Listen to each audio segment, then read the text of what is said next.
اس کو موومنٹ کو دیکھا جائے کہ وہ کہاں پر ہو سکتی ہے اور ان کے حوالے سے انٹیلیجنس جو ہے وہ فراہم کی جائے. بہرحال ان کو پکڑ لیا گیا. تو الدیف کے حوالے سے اب ایک تو تصویر سامنے آ گئی, یہ 20 سال کے بعد, اور یہ ان کی زندگی کی دوسری تصویر ہے, اور اب یہ بالکل ثابت ہو گیا ہے کہ وہ بالکل صحت مند ہے اور بالکل توانا ہے اور فزیکلی فٹ ہیں, نہ وہ بلائنڈ ہیں نہ وہ پیرالائزڈ ہیں. تو اس نے اسرائیل کے لیے کھلبلی مچا دی ہے اور ان کے لیے اب یہ بہت بڑا مسئلہ پیدا ہو گیا ہے.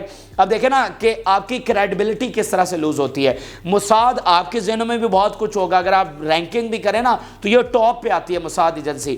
تو اگر آپ کو اپنے دشمن کے بارے میں نہیں پتا, یعنی ان کے حساب سے تو مزاحمت تحریک ان کی دشمن ہو گئی نا, تو اگر آپ اپنے دشمن کو, جنگ کا تو پہلا اصول ہی یہی ہوتا ہے کہ نو یور اینمی, اگر آپ اپنے دشمن کو آپ کو پتہ ہی نہیں ہے تو آپ ان سے جنگ کیسے جیتیں گے. تو یہ موساد کی کریڈیبلٹی پر سب سے بڑا سوال ہے کہ بھائی موساد جو ہے ان کی پھر کیا انفارمیشن پر بلیو کیا جائے. اور اس کے ساتھ ساتھ اب جنگ کے حوالے سے جو انہوں نے اسیسمنٹ کر رکھی ہے, اس کا مطلب وہ بھی ساری جو ہے وہ ناکام ہوگی. اگر آپ کو اپنے ٹاپ موسٹ وانٹڈ بندے کے بارے میں نہیں پتا, تو آپ دیکھیں نا کہ یہ 20-25 دنوں کا ایسٹیمیٹ لگا کر وار میں گئے تھے, تو یہی ان کی انٹیلیجنس تھی نا. پھر جیسے نیتن یاہو نے آن ریکارڈ بولا کہ جب یہ ایک ہاسپٹل, شفا ہاسپٹل میں گھسے تھے اور وہاں پر ان کو پریزنرز نہیں ملے, تو نیتن یاہو نے کہا کہ یہ ہماری انٹیلیجنس مسٹیک ہے, یہ ہمارا انٹیلیجنس فیلئر ہے. تو جب آپ اتنا فیلئر دکھاتے جاتے ہیں, بار بار آپ کا فیلئر ہوتا ہے, تو آپ کی ایجنسی پر پھر بلیو کون کرے گا؟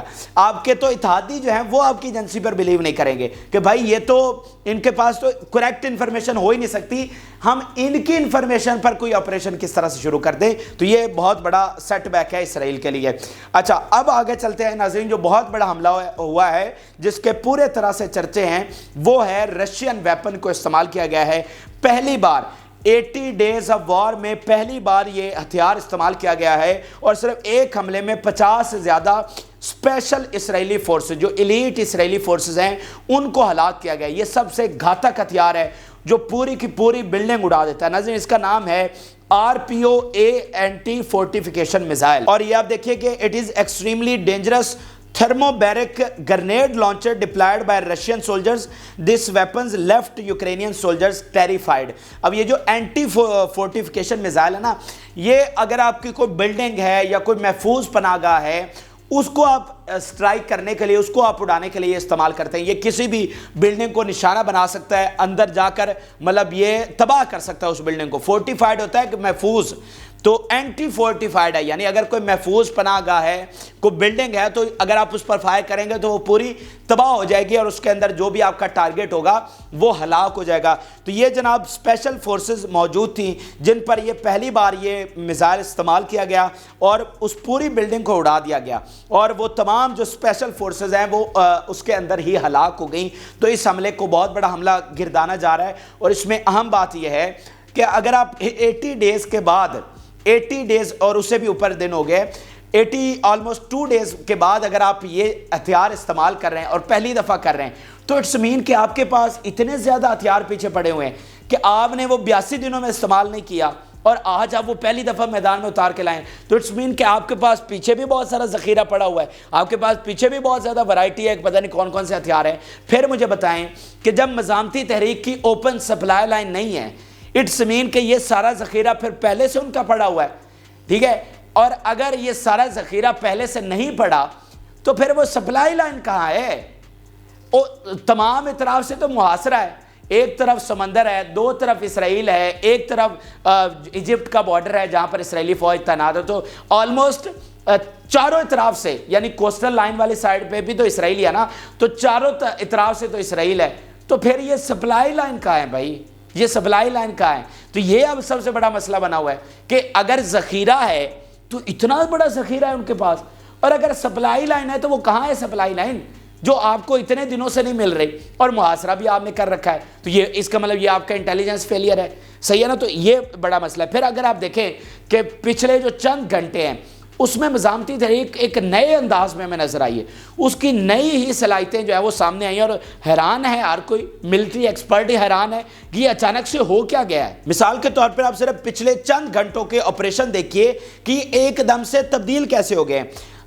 ان past hours firing anti aircraft, shooting down drone and hitting helicopter. ٹھیک ہے, انہوں نے اینٹی ایئر کرافٹ جو ہے وہ فائر کیا, ان کا ڈرون گرا دیا, پھر ان کے ہیلی کاپٹرز گرا دیے, پھر یہ نیا ہتھیار استعمال کر کے اینٹی فورٹیفائڈ میزائل استعمال کر کے ان کی پوری اسپیشل فورس ایک اہم ترین بلڈنگ میں جو تھی, جو کہ محفوظ تھی ان کے مطابق, وہ ساری اڑا دی. تو بھائی یہ اچانک ہو کیا گیا ہے, یہ جنگ کا ایک دم سے پانسا کیسے پلٹ گیا ہے, یہ اب ان کو سمجھ نہیں آ رہی. اب ناظرین میں آپ کے سامنے دو انتہائی اہم بیان رکھنے جا رہا ہوں ان کی شکست کے حوالے سے, اور میرے خیال سے یہ آپ کے لیے بہت فائدہ مند ثابت ہوں گے. آپ کو بالکل سمجھ آئے گی کہ بھائی یہ کتنی بڑی شکست ان کو ہو رہی ہے. اور اس میڈیا کے, مغربی میڈیا کے, امریکی میڈیا کے بیانات آپ کے سامنے رکھ رہا ہوں جو ہمیشہ ان کو ڈیفینڈ کرتے رہے ہیں. یہ اب دیکھیں نیو یارک ٹائم کے مطابق ان کا ایک اینالسٹ کیا کہہ رہا ہے, what is collapsing is not Hamas but the Israeli occupation army because the criteria for victory and defeat in military battles are not by demolishing homes and killing civilians with planes and artillery as Israel does, but by steadfastness in battles and achieving gains or losses face to face on the ground. اب یہ بڑی important بات ان کا analyst کہہ رہا ہے کہ تباہی کرنے سے, گھر گرانے سے, سویلینز کو شہید کرنے سے, عورتوں اور بچوں کو شہید کرنے سے اس کو وکٹری نہیں مانا جاتا, یہ وکٹری نہیں کنسیڈر ہوتی, بلکہ وکٹری کیا ہوتی ہے جب آپ فیس ٹو فیس جا کر مخالف آرمی سے لڑتے ہیں, اور اگر آپ ان کو نیوٹرلائز کرتے ہیں دین آپ اپنی وکٹری کنسیڈر کرتے ہیں. آپ یہاں پر 2 کروڑ, ہٹلر نے کتنے لوگوں کو مارا تھا, تو کیا ہٹلر کو فاتح کہا جاتا ہے؟ مارنے سے, عورتوں اور بچوں اور نہتے لوگوں کو مارنے سے کوئی فاتح نہیں مان جاتا. فاتح آپ بنتے ہیں جب آپ آرمی کے خلاف لڑتے ہیں. تو یہی بات ہے کہ اسرائیل جو ہے وہ فاتح نہیں ہے, وہ شکست خوردہ ہے, کیونکہ اس کا جو نشانہ ہے وہ عام لوگ ہیں, وہ نہتے لوگ ہیں, وہ ریزیڈنشل بلڈنگز ہیں جس کو انہوں نے ملیا میٹ کر دیا. تو یہ کبھی بھی ان کو فاتح نہیں گردانا جائے گا, بلکہ یہ عبرتناک شکست گردانی جائے گی, کیونکہ جو بزدل آرمی ہوتی ہے وہی عورتوں اور بچوں پر جا کر فائر کرتی ہے. اب میں آپ کے سامنے ناظرین نیا پرپوزل جو اسرائیل کی جانب سے دیا گیا ہے, جو کہ وہ گھٹنوں پر آ گیا ہے اور بار بار بھیک مانگ رہا ہے, بار بار وہ اب اس ڈیل کی طرف آ رہا ہے جس کو وہ چھوڑ کر دوبارہ سے جنگ میں گیا تھا. اب وہ بار بار اس کبھی کوئی پرپوزل دیتا ہے, پھر مزاحمتی تحریک کے جواب کا انتظار کرتا ہے. اب ایک نیا پرپوزل سامنے آیا, اس حوالے سے آپ کو بتاتے ہیں. یہ آپ کو آج سے 4 دن پہلے ہم نے اپڈیٹ کیا تھا کہ مصر میں دوبارہ سے مذاکرات شروع ہوئے ہیں. قطر سے اسماعیل ہانیہ وہاں پر پہنچے اور مذاکرات وہاں پر 2-3 دن ہوتے رہے, لیکن ایٹ دی اینڈ وہ بے نتیجہ ختم ہو گئے. ٹھیک ہے نا, ان کا کوئی آؤٹ کم نہیں نکل سکا. تو اب ایک نیا پرپوزل رکھا گیا ہے اسرائیل کی جانب سے, اور یہ اسرائیلی میڈیا رپورٹ کر رہا ہے. یہ ابھی تھوڑی دیر کا پہلے کا لیٹسٹ یہ پرپوزل آیا اسرائیل کی جانب سے. انہوں نے کہا ہے withdrawal of Israeli army from populated areas and increase in aid and the release of women and soldiers. اب وہ کہہ رہے ہیں کہ ایک تو ہم جو پاپولیٹڈ ایریاز ہیں ان سے اسرائیلی آرمی نکل جائے گی, دین دوسرا کیا ہوگا کہ مدد اندر آئے گی, اس کو انکریز کیا جائے گا. ٹھیک ہے نا, اینڈ آپ کو کیا کرنا ہوگا, وومن اور سولجر جو ہیں, جو عورتیں اور ہمارے فوجی قیدی ہیں, ان کو رہا کرنا ہوگا. تو یہ ایک نیا پرپوزل آیا ہے اسرائیل کی جانب سے. آپ دیکھیں نا کہ وہ جو نکلے تھے غزہ کو مٹانے کے لیے, اور آج بھی اگر آپ ان کے بیانات دیکھیں تو پبلکلی وہ یہی کہہ رہے ہیں کہ ہم مٹا دیں گے, ہم ان کو مٹائے بغیر پیچھے نہیں ہٹیں گے, جنگ تب تک جاری رہے گی جب مزاحمتی تحریک کو ختم نہیں کر دیں گے, جنگ تب تک جاری رہے گی جب غزہ پر ہم مکمل قبضہ نہیں کر لیں گے, یہ مہینوں بھی جاری رہے گی لیکن ہم پیچھے نہیں ہٹنے والے ہیں. لیکن ادھر ساتھ ساتھ ڈیل بھی چاہ رہے ہیں, تو ڈیل اس طرح ملنے والی نہیں ہے. اسٹیٹڈ پالیسی ہے مزاحمتی تحریک کی, اور انہوں نے کہا کہ ایک تو ہم سرنڈر نہیں کریں گے. یہ یحییٰ سنوار کا بھی پہلا بیان آیا ہے 82 ڈیز کی وار میں کہ ایک تو ہم سرنڈر نہیں کریں گے, ہم آخری دم تک لڑیں گے. پھر انہوں نے 2 اسٹیٹ سولوشن کو بھی انکار کر دیا ہے, اور کمپریہنسو سیز فائر کا انہوں نے کہا ہے یہ چھوٹے موٹے پاز اور فلانا ڈھمکانا یہ ان کے لیے قابل قبول نہیں. اب دیکھیں کہ یہ مجبور کیوں ہو رہا ہے اسرائیل, اس کو نہ اپنے لوگوں کی پرواہ ہے, نہ اپنے قیدیوں کی پرواہ ہے, اور باقی ادھر فلسطینیوں کی تو ان کو پرواہ کیوں نہیں ہے. اصل میں نتن یاہو پر ناظرین پریشر بہت زیادہ ہے. مثال کے طور پہ ایک آپ دیکھیے اسرائیلی میڈیا کیا رپورٹ کر رہا ہے کہ tension at highest Israeli political and security level regarding the issue of kidnapped people.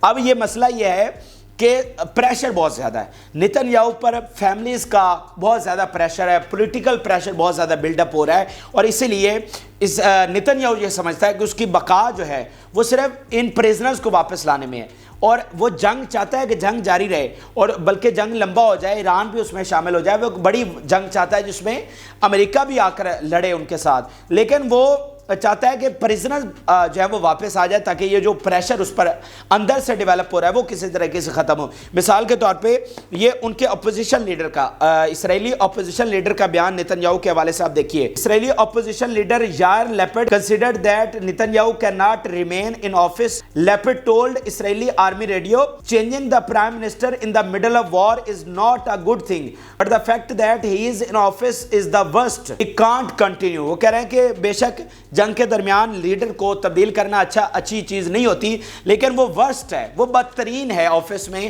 اور اس کو فی الفور جو ہے وہ نکالنا چاہیے. اب ہمارے پاس اس کے علاوہ کوئی چارہ نہیں ہے.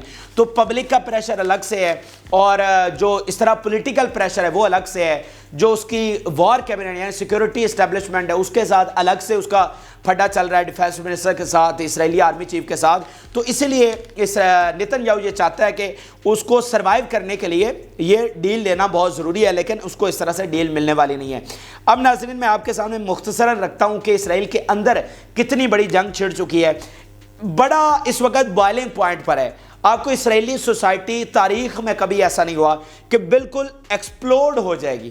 ایک اسرائیل کے اندر اتنے بڑے ہنگامے اور فسادات شروع ہونے والے ہیں کہ آپ کو اندازہ بھی نہیں ہے. صرف ایک بیان آپ کے سامنے رکھتا ہوں، ایک ایگزامپل آپ کے سامنے رکھتا ہوں، دین آپ کو پتہ چلے گا کہ اسرائیل، اب دیکھیں نا کہ اسرائیل کی طاقت ایک یہ بھی تھی کہ کبھی ان کی ریاست اور عوام آپس میں نہیں ٹکرائے، اور کسی بھی ریاست کی یہی طاقت ہوتی ہے. لیکن باقی ہمارے جیسے ملک ہیں، عوام نکلتے ہیں، دھرنے بھی دیتے ہیں اور لانگ مارچز بھی ہوتے ہیں، بڑا کچھ ہوتا ہے، لیکن اسرائیل میں کبھی ایسا نہیں ہوا. تو یہ پہلی بار ان کا ہو رہا ہے کہ سوسائٹی اور ریاست جو ہے وہ آمنے سامنے کھڑے ہوں گے. مثال کے طور پہ اب ہوا یہ ہے کہ جو سولجرز، خاص طور پر گولانی بریگیڈ کے سولجر جو آ رہے ہیں واپس اور پبلک میں اگر نظر آتے ہیں تو ان پر حملے عوام کر رہی ہے، ٹھیک ہے نا، کیونکہ گولانی بریگیڈ وہاں سے وڈرا کر گئی ہے اور اتنے انہوں نے ظلم اٹھائے، لیکن ایٹ دی اینڈ پھر بھی ان کو وڈرا کرنا پڑا. تو صرف ایک بیان رکھنا چاہ رہا ہوں جس میں ایک عورت کی ویڈیو سامنے آئی ہے، بہت زیادہ وائرل ہے، جس میں وہ حملہ کر رہی ہے اسرائیلی سولجر پر. The internal war began with Israeli society and Israeli women attacked a soldier from the Golani brigade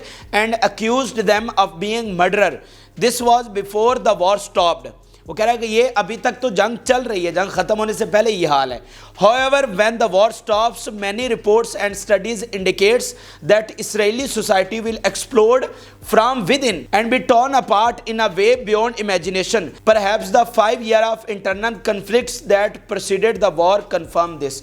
ٹھیک ہے نا. تو یہ اس وقت کی صورتحال ہے کہ ان کی سوسائٹی جو ہے نا وہ ایکسپلوڈ کرنے والی ہے، اور ابھی تو جنگ ختم نہیں ہوئی. تو یہ صورتحال ہے. تو وہ کہہ رہے ہیں کہ جو ہی جنگ ختم ہوگی تو آپ دیکھیں گے کہ ایک بہت بڑی تباہی جو ہے وہ اسرائیلی سوسائٹی کے اندر آئے گی. اب بلکہ میں تو یہ کہوں گا کہ یہ جنگ کے خاتمے کے ساتھ ہی ان کا بھی خاتمہ ہوگا، تو اس ایکسپلوڈ کرنے کی بھی ضرورت پیش نہیں آئے گی. یہ تو خود ان کا ڈیفینس منسٹر کہہ رہا ہے نا کہ اگر ہم جنگ ہار گئے تو ہم نے بچنا نہیں ہے.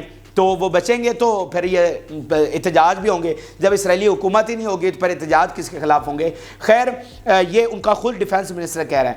اب میں آپ کے سامنے آخر میں ایک خبر یہ ہے، یو اے ای نے جناب کینسل کر دیا ہے نیو یارک کی سیلیبریشنز. ٹھیک ہے نا.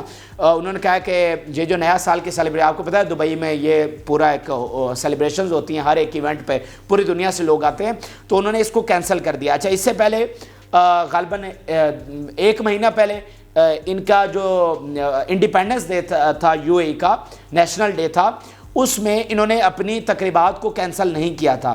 قطر نے اور سعودی عرب نے کر دیا تھا لیکن انہوں نے نہیں کیا تھا. ان پر بہت زیادہ تنقید ہوئی تھی، تو اب انہوں نے ان تقریبات کو کینسل کر دیا اور کہا ہے کہ بالکل یہاں پر نیو یارک کی سیلیبریشنز نہیں ہوں گی. تو یہ تازہ ترین اور اہم ترین حقائق تھے جو کہ آپ کے ساتھ شیئر کیے. جن لوگوں نے چینل کو سبسکرائب نہیں کیا وہ ان سے ریکویسٹ ہے کہ چینل کو ضرور سبسکرائب کر لیں تاکہ ہر آنے والی ویڈیو آپ تک پہنچ سکے. اجازت دیجیے، اللہ حافظ.